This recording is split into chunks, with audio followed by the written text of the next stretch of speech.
If we really want to be serious in our search for the absolute truth and the ultimate reality,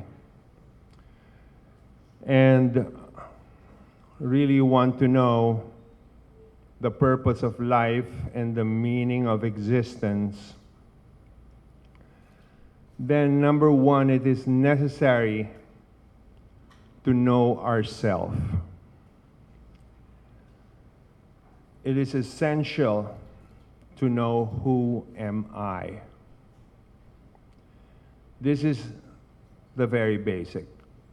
We must understand this science of identity. Not just know it by memory, but we must understand it. We must be conscious of it, to feel it and live it, moment to moment. We may know it because we've heard about it, or you can just go online and find out what it is. But to actually be conscious of it on a day-to-day, moment-to-moment, feeling it, that is what is required. The very basic. Before we can move forward and seriously advance in our search for this absolute truth, this ultimate reality, the meaning of life and existence. This is essential. And even though we attain this feeling and understanding and consciousness of our identity, of who we are, still we will forget it. The influence of the material world on us is devastating and overwhelming. So in spite of our getting to that point, we will forget. That is just the nature of the material world. And before you know it, we will be unconscious again, like under a trance, living in a dream state of illusion, thinking that we are this or we are that.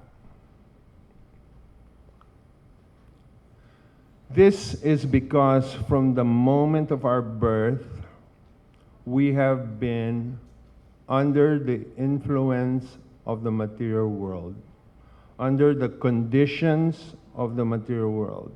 We have been programmed, covered by layers upon layers of material conditioning. From our birth, by our parents, by our school, friends, the government, business, marketing, TV, advertising, social media, every day since our birth. Immediately when we're born, oh, your name is this. You're a Filipino. So we're going around thinking this and that. I'm Filipino, I'm Chinese, I'm American, I'm rich, I'm poor, I'm ugly, I'm beautiful, I'm fine, I'm weak, I'm strong. We believe this and we believe that. You know, when we fill up the form, name, this, that, fill it, fill up. So we've come to believe that this is it. That I am this, my name is this, and I'm here in the Philippines, I'm Filipino, blah, blah, blah.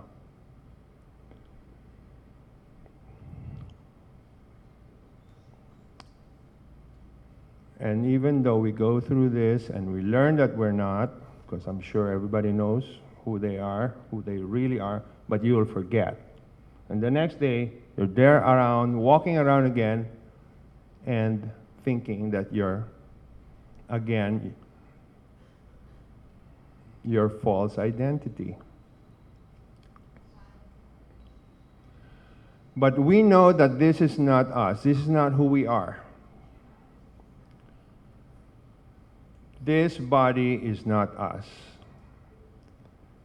This is just our circumstance, due to time and consequence, under the karmic laws of nature. We have been put in this situation. In this case, I was born in the Philippines, Filipino, raised under this and that. Underwent a series of consequences in my life due to my karmic time and consequence. This is reincarnation, this is rebirth.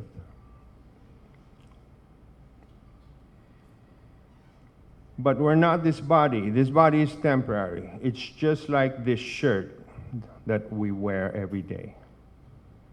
At the end of the day, when it becomes worn, we take off our shirt and wear a new one. It gets changed. So it is with our body at the time of its death. We take on, according to our karmic laws of nature, a new body based on our actions and reactions that we have undergone in this world. But as I said, we forget this all the time because of our programming in our previous upbringing and the constant programming in daily life. So we go about our whole lives just wasting our time in this very temporary existence. We go around life with our hopes, looking for success, love, and happiness, waiting and working for our dreams to come true. But somehow it never does, because what we are looking for, it's not here. It's not what we're supposed to be doing. This is not what this precious human life is for. Then one day we wake up to reality and we find out everything is wrong. But then it might be too late. So let's not wait for this death to happen. A saintly person has said, life in this material world is as fragile as a raindrop on a leaf blowing in the wind. That's how fragile life is. When it rains, there's a drop of water on a leaf. And we've seen this. Just one sway of the wind, the water drop is gone. That's life in this material world, just like that. But we don't really take that seriously. We go about our life building on what we know or what we've been taught to do. But then, inevitably, death will come. It's one of the few things that's certain in this worldly life. There's only a few things that's certain in this life.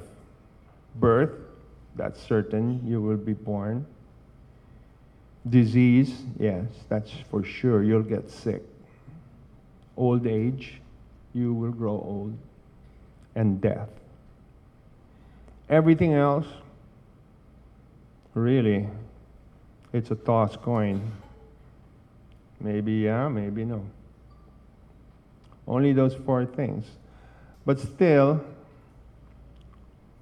we don't prepare for the inevitable death.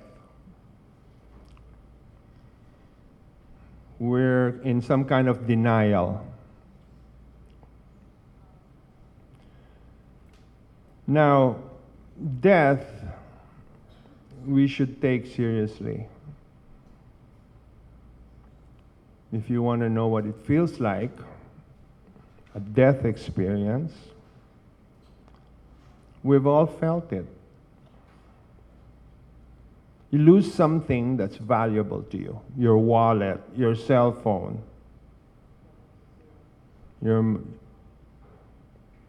your bank account gets hacked. It's a freak out.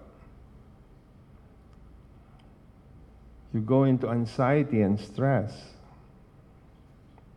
When you lose bigger things, like someone you love, when your house burns down,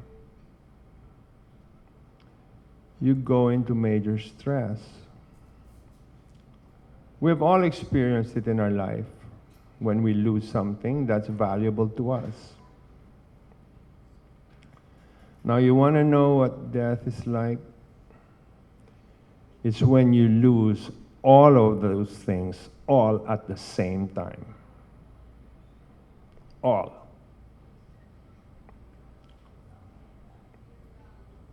Everything that you know, everything that you love, everything that you need. You lose it all. And then you're going into the unknown. It's scary. That's why we don't think about it, because it's scary.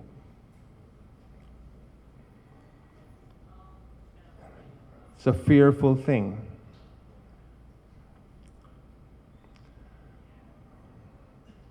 But there is an antidote to this fear. It's natural to be afraid, but there's an antidote. A simple antidote is preparation. If you do your preparation, then your fear goes away. Just like anything else. Anything that's important or crucial. If you have exams, freak out, exams. Or you're going to go under surgery. Okay, surgery.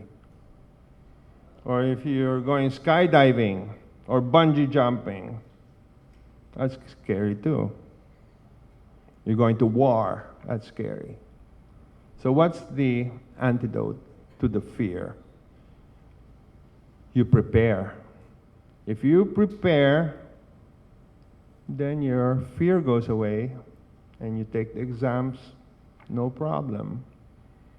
You go to your surgery, no problem, because you're prepared. You're prepared, for the surgery with your doctors and everything. So you're ready. So you're not afraid because you've prepared, or skydiving or bungee jumping.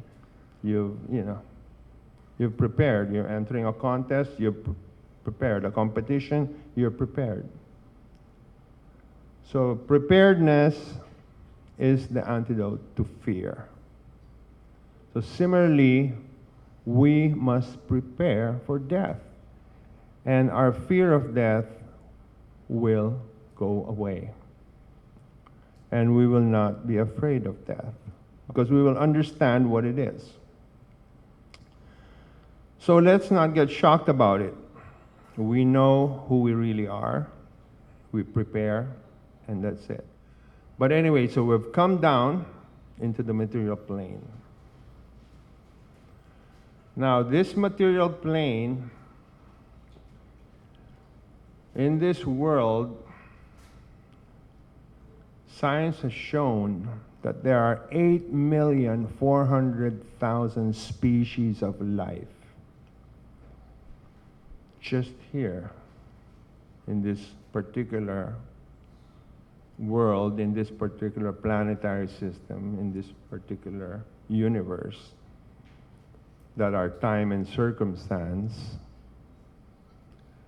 have put us in. Now, 8,400,000 species. That's a lot. I mean, if I were to draw it on the whiteboard, it won't fit. So, 8,400,000 species. So many species of the aquatic life, so many species of the, the mammal life, blah, blah, blah. And through some kind of evolutionary arrangement, there is the lower form of life going up, up, up until the highest. Let's say in the certain species, and there's 8,400,000 of them, just use one as an example. Probably it's well known that of the aquatics, the highest is probably the dolphins and the whales. They're the most advanced. In the feathered species, it's probably the eagle. In the feline species, it's probably the lions and the tigers. They're at the top. Now that's a long way from the one-celled amoeba to go and work your way up the ladder to the very top of the chain. You're the eagle, you're the lion.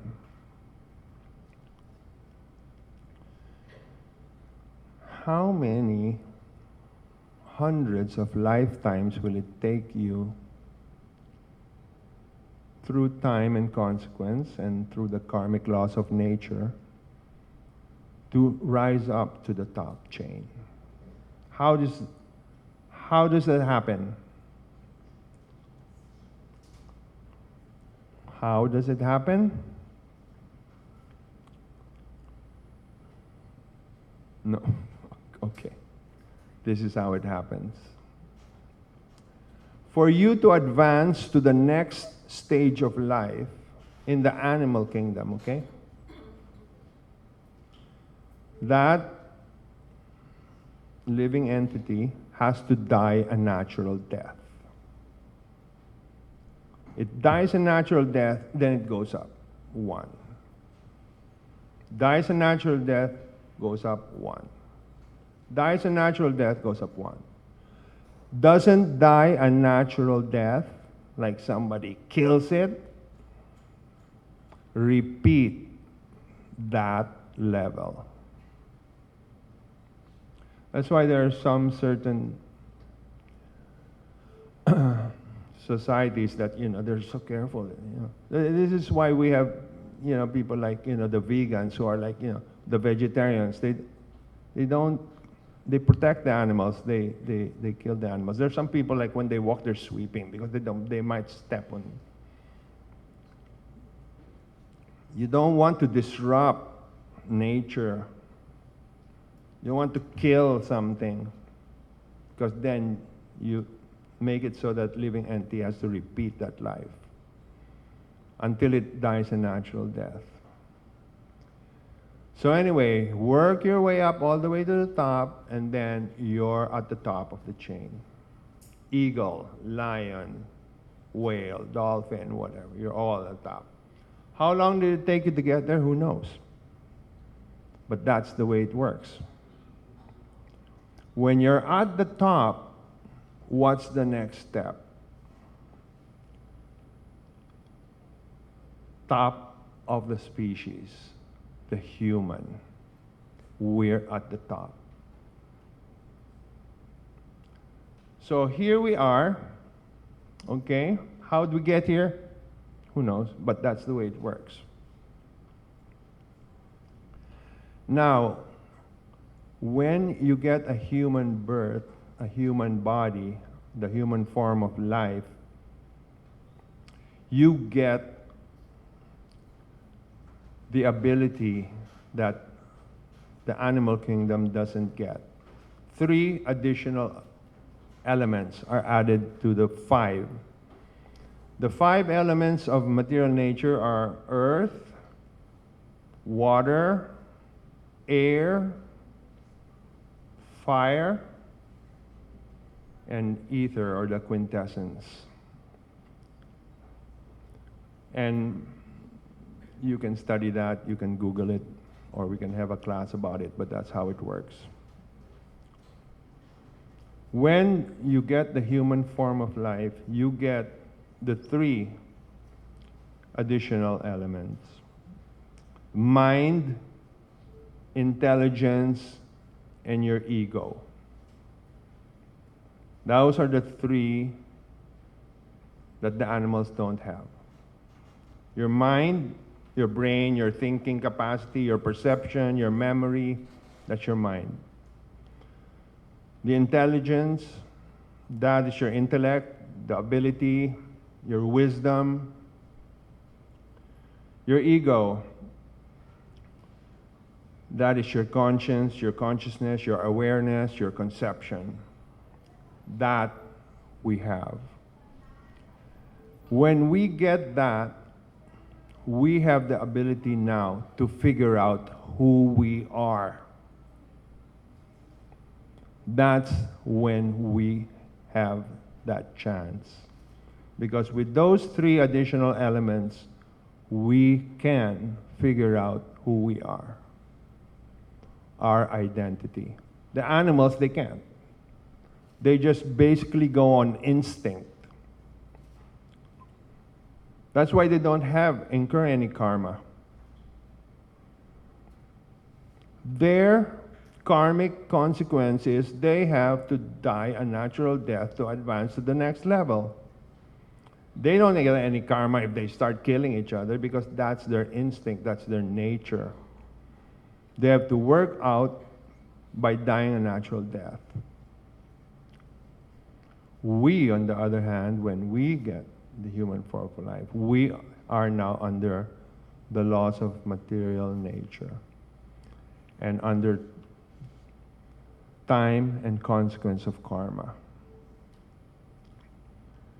We have the ability to figure all of these things out.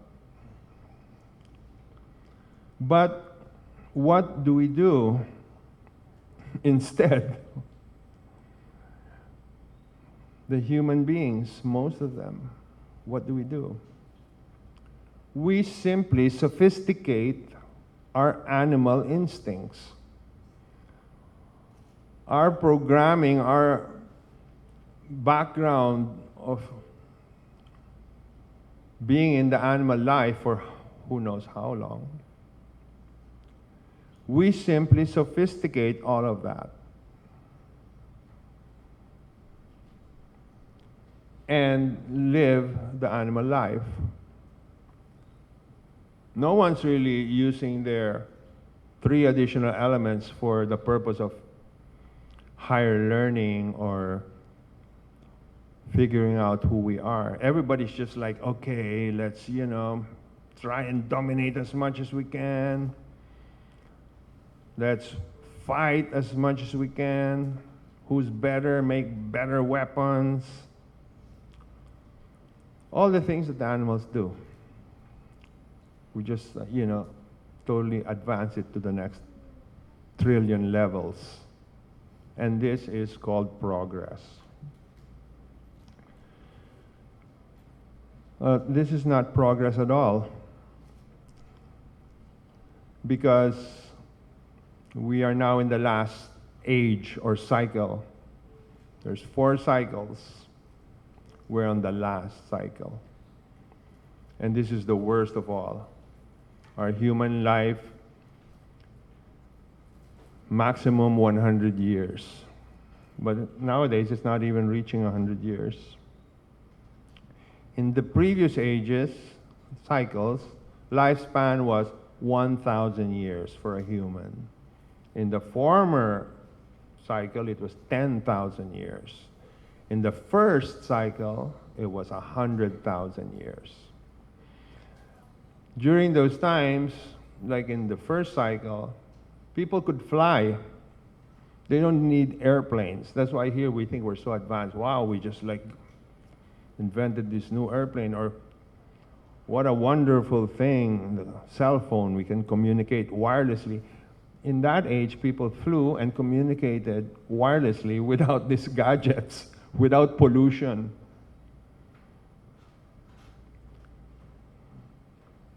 Everybody had mystic powers. You simply thought about something and it would manifest in front of you. But as the cycles go and the lifespan goes down from 100,000 to 10,000 to 1,000, now we're here. Maximum 100 years. Probably not. It's getting shorter as we progress into this age of chaos. So,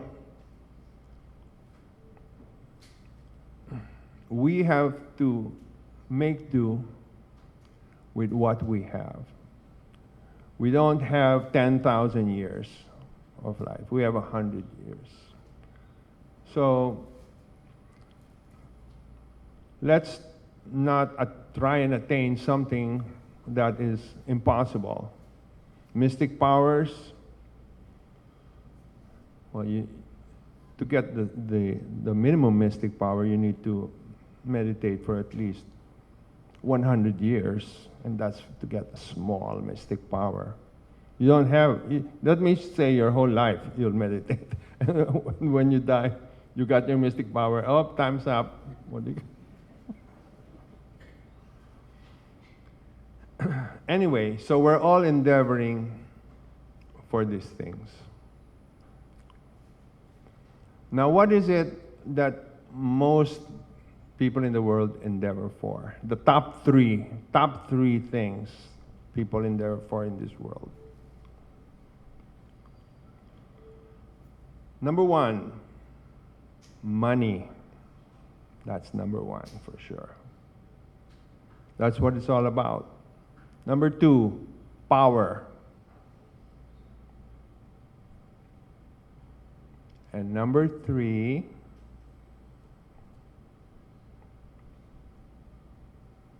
love. Money and power. You can even make that one na lang. Kasi sometimes, when you have power, you get money. When you have money, you get power. Especially in this corrupt age, yeah? So basically, those three. Money, power, and love. So, of these three, what do people choose? Or what is the best? Some people, they'll choose money. Never mind, if there's no love, money na lang. Or power na lang. Power, I'll get money. Or money na lang, I'll get power. Sabay, love, never mind. But when you come down to it, the number one that everybody really wants is love. Because it's been proven that you will give up your money and your power for love. It's happened so many times. You'd give up kingdoms for love. You'd go to war for love. You'll die for love. Because love is a many-splendored thing.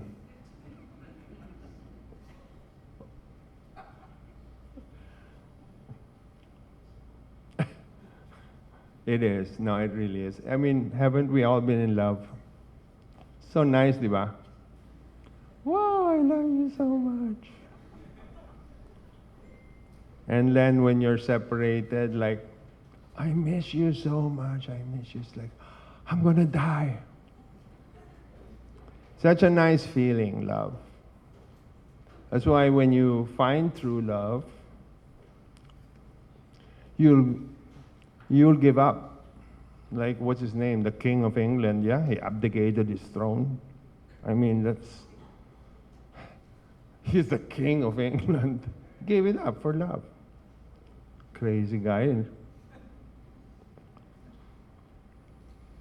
So love is what we're looking for. The perfect love, Sana, that's what we want. The perfect love. The closest to the perfect love that we have here in this material world is a love of a mother for her child. That is as close to perfect as you can get. Because a mother will love her child and even die for her child. That kind of love. And then there's all the other kinds of love, which are also nice and great. Beautiful examples of love. Romeo and Juliet type of love. So those are just the proof that love is the greatest thing, that more important than money and power. But however, even if we find that kind of love here, still it's temporary. It will end at the time of death. That most beautiful love. So, even though we are able to attain that kind of happiness, it's still temporary. It still falls under all these things that we're trying to do in this world. To attain the perfect love, to attain the perfect everything, to really know and go and do what we really want, the thing that we forgot, the thing that even if we know we'll still continue to forget because of the influence of the material world, we need to get out of this place. That's what we need to do. We need to leave this place of imperfect and unfulfilled loves and lives. We need to go back home to where we came from when we left, back home to that perfect love that we lost. We have to go back there. Thing is, that's the hard thing to do, and that's what we're trying to do here. Even though you know what you're going, what it is, you'll still forget. It's kind of like this story about, okay, I'm ready to go, I'm ready to go, got my ticket, airline ticket, going to the airport, okay, ready to go. Go to the airport, flight number this and that. Okay, boarding in 1 hour. Then what happened? So we're waiting in the lounge there in the airport, waiting for the flight, yeah, to take us home, right? Then we got distracted. So, wait, I need to go to the bathroom, or I need to go, go online in the internet or whatever. So you went there, internet. And then while you were there in the bathroom or the internet, you decided, well, I think I'll fix this little table here. It's kind of magulo. So you start fixing the table. And then over here, oh, this plug is not working. I'll just fix this plug. And you start doing all these things. Before you know it, you forgot already where you were going. You forgot, and the plane took off without you because you were there in the bathroom or in the lounge, and you now did all kinds of things there, like you swept the floor, you bought some aircon, you made a wallpaper. You made your house na there in the bathroom, and you lived there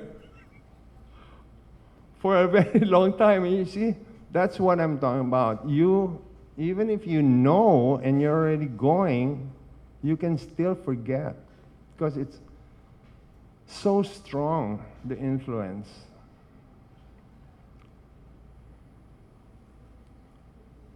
We have to really go around and be conscious, like, I am spirit, soul, these are all, I'm not this. We have to do that, but it's so hard because we'll forget. Later lang when we all go home, we're doing a bunch of things. We forgot now who we are. Now when we get involved in our business. So, what is the key then? What is the prescribed secret?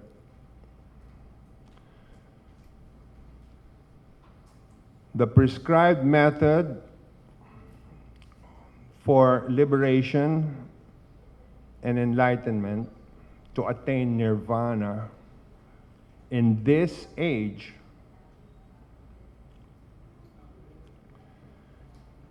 is the sacred sound of the holy name. That is the prescribed method for this age. It is not meditation. That was another age. It is not great sacrifices. That was another age. If you want, you can do those kind of practices, but it's hard. It's hard to get prana nowadays from the air. But this is the prescribed method. If we do this method, what will happen is little by little, the coverings and layers of material conditioning that is covering us all. I mean, we are totally covered by it. Look,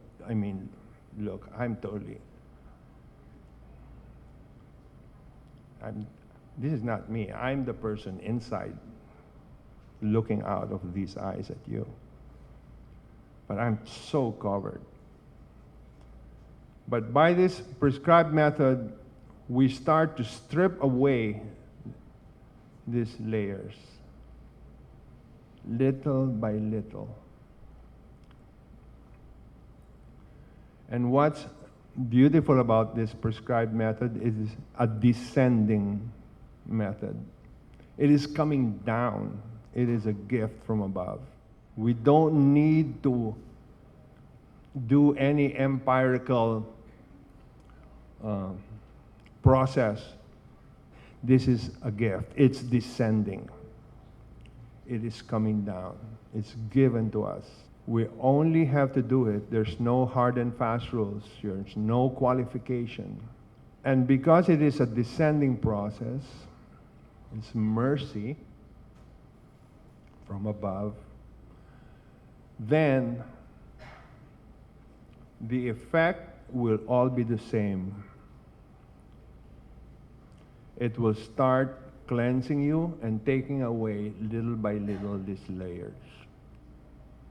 Even though you're totally, handicapped. Little by little, as you do this method and this process, it will start to affect you and you will feel it. If you make it similar to like a bell or a flash of light, first there will be one chime. Ping. Oh, what's that? Or a flash. Oh, what's that? Then another and another and another. As you continue and do this process. 2 chimes, 3 chimes, bing, bing, bing. Flash, 3, flash, flash, flash. Oh, wow. And as you advance, there will come to a point that those chimes, they're just chiming. It's like a symphony already. And those flashes of light, it's like total opening and enlightenment. And that is the gift and the secret, the miracle from above. It's descending upon us.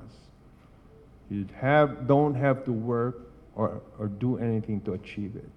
You simply have to do the process, which is the prescribed method for this age.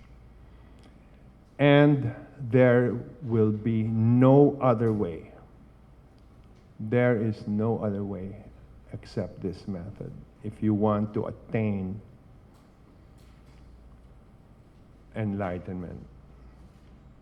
That's a fact. Now, wouldn't we want to live like this in total enlightenment rather than relying on our instincts and our brain right now? You know, our brain is only working 10%. That's why it's so imperfect. We don't even know what's going on. Like, you know, what's going to happen? Like, we don't even know what's happening on the other side of this wall. Or what's going to happen in the next 5 minutes or tomorrow. We don't know anything. We're living dangerously. Wouldn't we rather be guided properly so that, you know, hey, turn left over there, go straight, stop, take a break, turn right, whatever it is in life that we're doing. Isn't it nice that we are kind of like guided instead of like figuring it out with our limited capacity brain power? That way we make the right moves in life and we don't have such a difficult time. And we're able to move forward and go back home where it is we're supposed to go. I'd like you to join me in this meditation on our subject matter today. Please follow. You can do it aloud or silently or just whisper it in your mind. It's called the Aham Brahmasmi meditation. And to end our program, know yourself. We'll do this meditation and then we will end with Kirtan Yoga with the Om song. So, please repeat aloud or silently or whisper in your mind.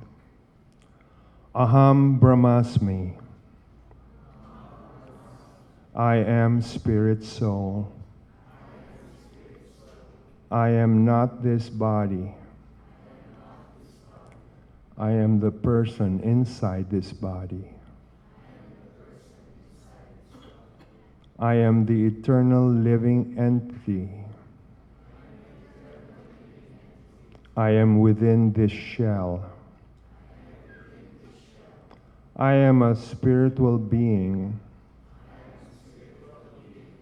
part and parcel of the Supreme Person of God. Somehow or another, because of certain circumstances, I left my real home and now am trapped inside this temporary body due to time and consequence under the karmic laws of nature. I look outside through the eyes of my body I feel through its hands. And in my heart, I long for the love and comfort of my Supreme Lord that I have left. And so in prayer, I call out your holy name in love. As someone lost cries out in loving separation, as a child cries out. Good. Thank you very much. Let's chant together and keep that in our hearts while we're chanting. Haribol. Om Hari Om Hari Om Hari Om. Om Hari Om Hari Om Hari Om.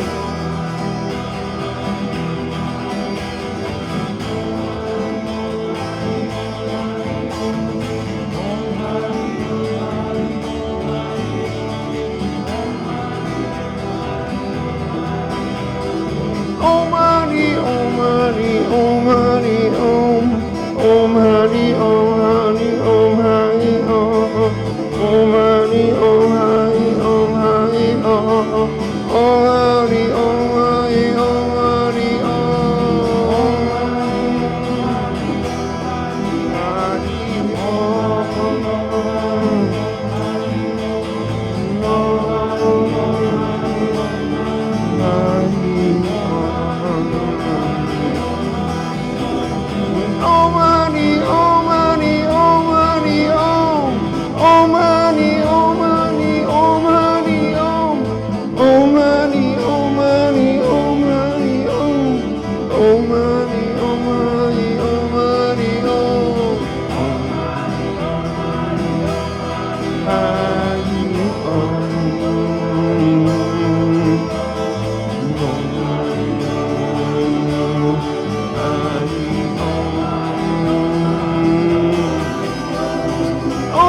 Hari Om Hari Om Hari Om Hari Om. Om Hari Om Hari Om Hari Om. Om Hari Om Hari Om Hari Om. Om Hari Om Hari Om Hari Om.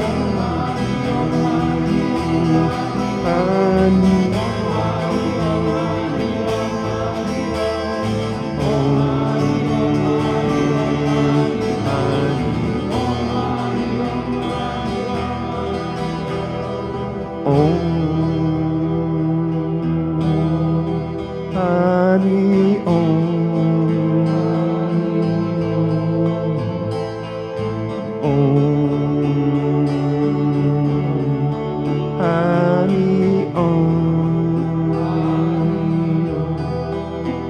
Om Hari Om.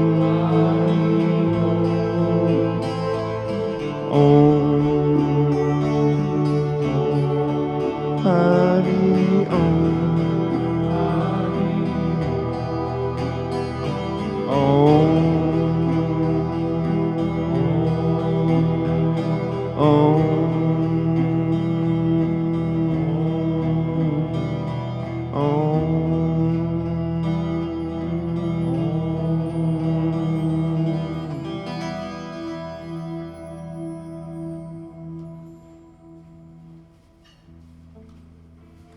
That's beautiful. Thank you very much. Haribol.